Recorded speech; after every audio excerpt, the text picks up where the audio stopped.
আজ আমি নিয়ে চলে এসেছি চালের মুড়িঘণ্ট রেসিপি। তো দেখা যাক কীভাবে আমি এটা বানিয়েছি। চলো, প্রথমে আমি কড়াইতে তেল গরম করে তাতে টুকরো করা আলুগুলো দিয়ে দিলাম।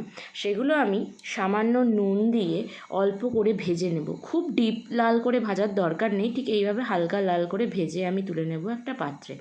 তারপর কড়াইতে তেল গরম করে তাতে গোটা জিরে ফোড়ন দিয়ে সেটা ভাজা করে কেটে রাখা পেঁয়াজগুলো আমি দিয়ে দেব কড়াইয়ের মধ্যে। সেটা হালকা নাড়াচাড়া করে আমি ব্রাউনিশ কালারের করে নেব, ঠিক এইভাবে। তারপর সেই পেঁয়াজের মধ্যে আমি আদা, রসুন আর কাঁচা লঙ্কার পেস্ট দিয়ে দেব। তারপর তাতে নুন, সামান্য হলুদ দিয়ে নাড়াচাড়া করে নিয়ে আবার জিরের গুঁড়ো আর লঙ্কার গুঁড়ো দিয়ে অল্প স্বল্প নাড়াচাড়া করে ভালো করে মশলাটা কষিয়ে নেব বেশ কিছুক্ষণ। মশলাটা কষানোর পর সামান্য জল দিয়ে সেটা নাড়াচাড়া করে নেব। তারপরে তার মধ্যে ভাজা আলু, ভেজে রাখা মাছের মাথা আর ধোয়া চাল দিয়ে দেব। সেইগুলো ভালো করে একসাথে মিক্স করে নেব সুন্দর করে। তারপরে সেই মিক্সচারটাকে আমি ভালোভাবে কষিয়ে নেব অনেকক্ষণ ধরে। তারপর তাতে পরিমাণ মতন জল দিয়ে সেটা ফুটতে দেব বেশ কিছুক্ষণ। ফোটার পরে আমি সেটা সিমে আঁচে ঢাকা দিয়ে রাখবো।